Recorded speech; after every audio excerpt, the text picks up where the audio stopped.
Hey everybody, and welcome to our lesson titled, So What's the Use of Simplifying Radicals?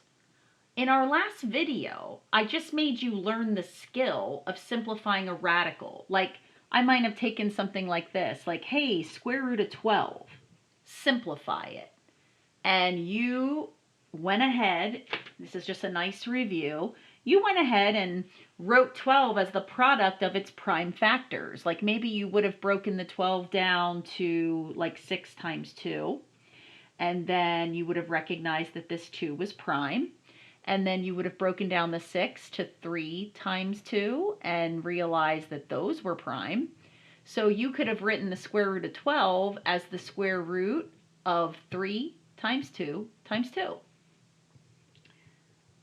And then you would have recognized your pair of 2's. When you multiply a number times its very own self, you create a perfect square. So 2 times 2 is 4. If you have the square root of the number 4, well, that's just 2. And then you leave the leftovers inside, which is just this 3. So 2 square root 3 is the simplified version of the square root of 12. So like, what's the point of that? Like, when are you ever going to have to take the square root of 12? What's the use of all this? Well, I'm going to show you today what the use is, and I will tell you that you will use this definitely in Algebra 2 and beyond. Algebra 1, we kind of just, Algebra 1 is a lot of skill building. And the application for a lot of this stuff in the factoring unit the application comes a little bit later down the road when you study quadratics in detail in Algebra 2. But I can at least give you a glimpse of it, and I think it's important so that you know it's not for nothing. So here's how I'm going to work this. I'm going to start with a really simple example, okay? So let's say I give you this problem. Find the x-intercepts. This should sound familiar. We did this the other day. Find the x-intercepts for, and here's the equation, y equals x squared minus 4. Okay? Clearly, it's quadratic. It's got that squared term. So we know it's going to make a U shape, a parabola. But I want to know where it touches down on the x-axis. So we reviewed this a few lessons ago. To find x-intercepts, you set the y to 0. So let me do that. 0 equals x squared minus 4. And I could turn that around so that the 0 is on the right-hand side like we like it. So x squared minus 4 equals 0. Now, one way to solve this is by factoring. Like you could factor this as the difference of two perfect squares. That's what I'm recognizing this as. And if I do that, then I'm looking for two numbers that multiply to give me negative 4, but add to give me the center, which is not there. It's missing, so 0. And of course, that's going to be a positive 2 and a negative 2. And it fits for both, right? So when I drop my factoring down into my two parentheses, I'm going to have x and a positive 2, x and a negative 2 equals 0. I'm bringing the equal 0 because I'm looking for the x-intercepts. Now the zero product property that we studied, zero product property, says that one of these two quantities has got to be 0 if their product is 0. So we set the first quantity equal to 0. Or maybe the second one is equal to 0. And so my two x-intercepts, if I minus 2, both sides, I get x equals negative 2, or add 2, x equals 2. So these should be my two x-intercepts. Well, let's see if they are. Why don't we graph it on the calculator? We haven't used this in a little bit. Remember the good old days when we used to graph on the calculator? So let me type in x squared minus 4. So let me go to y equals. You see I have an old one in here. I'm going to make this x squared minus, well, let me just clear this. So to type this in, we hit our x, which is right here next to alpha, x, and then squared is right here above log, squared, minus 4, enter. And let me graph. Okay, now my window might look a little bit different than yours, and that's okay. Remember, your standard window is going to be -10, and then 10, and then 1. And normally I have this at -10, and 10, and 1. So maybe now we look the same. Very good. Now, can you see the x-intercepts? You have one here at +2 and the other at -2. So we found the point of factoring is to find x-intercepts of a quadratic. We already talked about that. Well, guess what? There is an alternative way if you don't want to use factoring. When a quadratic presents itself like this, like a binomial with this minus sign, there's another way to solve it. So let's get into it. X squared minus 4 equals 0. Okay. The alternative to solving this equation is to solve by square roots. Well, what does that mean? Well, let's start by moving this 4 over to the other side. So let's add 4 to both sides, right? So that gives me x squared equals 4. Now, we want to know what x is. Like, we want x equals, not what x squared equals. So we have to think, like, what undoes squaring? Because that's what we're doing to the x, right? What undoes squaring? Like, we know that addition undoes subtraction. They're opposites. That's why we do it, to get rid of it. And now I want to get rid of this squaring. So what operation undoes squaring? Let's think about that. So if I take a number like, I don't know, 5, right? And I square it, that gives me 25. What operation would take me from a 25 back to a 5? Would it be square root? Perhaps. What if I have 3 squared? 3 squared equals 9. How do I get back to a 3? Square root. You know, it would just keep working. So I'm thinking to get rid of this square, I need a square root. Square root. But whatever you do to one side, you've got to do to the other side. So I have 2 square roots. Now you see what's coming here. What's the point of this? Okay, so now the right side's super easy. The square root of 4 is 2, so we just write that. Now this is a little bit trickier. The square root of x squared. I need to talk to you about this. There's something special about this that we have to keep in mind, and it's the reason we end up with 2 answers here. So let's just kind of go over here. I'm going to switch colors, and I'll show you, and I'll only show you one time, and then you'll just have to memorize it. But there's something special about the square root of x squared. So let me get into it. I'm actually going to do it on a separate sheet of paper. So let's just focus for a second on the square root of x squared. Like, what does that equal? Well, I'm going to prove it by example. I'm going to pick some x's. So let's just let x be 7, okay? If I do the square root of 7 squared, isn't that the square root of 49, which is 7? That seems reasonable. But what happens if I put a -7 in here for x? What if I do the square root of -7 squared? Isn't that still negative times negative? That's still positive 49, and that's still 7.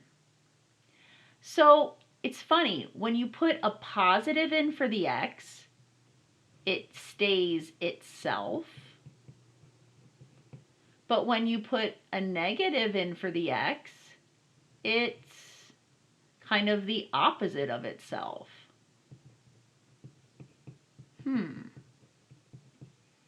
So it's almost as if I could write it like this. Let me do it again. The square root of 7 squared. Say I write it like this. It's the absolute value of 7, which is 7. And if I do the square root of -7 squared, what's the absolute value of -7? How far away from 0 is -7? Well, that's also 7. So the operation I'm thinking of that's going to turn, keep 7 itself and make -7 the opposite of itself is absolute value. So guess what? The the square root of x squared is equal to the absolute value of whatever number you put in for this x. We can use something different. You can see it like if I do the square root of 6 squared, the answer should be the absolute value of 6, the number I put in, which is 6. Let's see if it is. Well, this is 36. The square root of 36 is 6. Yeah. And if I do the square root of negative 6 squared, that should be the absolute value of negative 6, which is also 6. And that works out because this is also positive 36 and the square root is 6. So the true answer to the square root of x squared is that it's always going to be the absolute value of the number you put in for x. It's always going to end up being the absolute value of those numbers. Okay, so we bring it back here to where we were a few minutes ago. Here we are. And now we know that this is the absolute value of x. Now, we learned how to solve absolute value equations. We know that there are two numbers that can go in here, that when I take the absolute value of those numbers, I get 2. In other words, there are two numbers on the number line that are exactly 2 away from 0. One of them is 2, and one of them is negative 2. So those are my two solutions, x equals negative 2 or x equals 2. And sure enough, same answers we got by factoring. But this time we used a different method called square root method. Okay? All right, so that's that. Now, did I show you? Oh, I did. We did look at the graph. We looked at the parabola and confirmed 2 and negative 2. It's just algebraically I did it two different ways. Okay, so now this will go faster. So that was a little much just to get the groundwork laid, but now let's try a different one. So now let's say I do, and I want you to find the x-intercept. Say the problem says find the x-intercepts for, let's do y equals x squared minus 18. Okay, so you know what to do. To find x-intercepts, you let the y be 0. So let's do that. 0 equals x squared minus 18. Or turn it around, x squared minus 18 equals 0. And you might say, hey, I want to factor that. Can I factor that? Is it the difference of two perfect squares? Well, I'm not feeling too confident. 18 is not a perfect square. I mean, I'd be in search of two numbers that multiply to give me negative 18, but have to add to give me 0. And I don't think 9 and 2 do it. No. 6 and 3? No. So this is a bust. I can't factor this. There's no GCF. It's not the difference of squares. It's not a trinomial. So this forces me to solve it by square roots. And here comes the use of simplifying square roots. This is what it's all about. So if you want to find the x-intercepts for a quadratic function when factoring is not an option, this becomes an option. So let's add that 18 plus 18 plus 18. Now we have x squared equals 18. Now remember, we want x. We want x alone because we want the x-intercept. So to get rid of squared, you do the opposite, square root. But whatever you do to one side, you must certainly do to the other side. Now we know what this is. The square root of x squared is the absolute value of x. Just want you to memorize that. I did show you why, but you can just memorize that. Now the square root of 18. Well, let's break it down. What are the prime factors of 18? Let's see. We've got 6 and 3. 3's prime. And then the 6, we could do 3 and 2. Prime, prime. So how about if we write it like this? 3 times 3. I'll put the 3 side by side. And then the 2. Okay, pair of 3's. That's 9. The square root of 9 is 3. Garbage left over, 2. I shouldn't call it garbage, sorry, but you know what I mean. Okay, so we have the absolute value of x equals 3 square root 2. See, we simplified that. Now we know there are two values that can go in here that have this distance from 0, the positive and the negative. So negative 3 root 2 or x equals positive 3 root 2. Those should be the x-intercepts. Now, in order to show you on the calculator, let me just cheat. I'm kind of cheating. If I type in 3 times root 2, let me just kind of see the decimal there. Okay, so it's about 4.2. So let me go now and plug in x squared minus 18. Let's take a look at the graph. X squared minus 18. Now let's pull our window a little lower because I'm going lower to negative 18 because the y-intercept is the value of y when the x is 0, and 0 squared minus 18 is certainly negative 18. So let me go to my y min and make that lower, like negative 20. Oops, negative 20.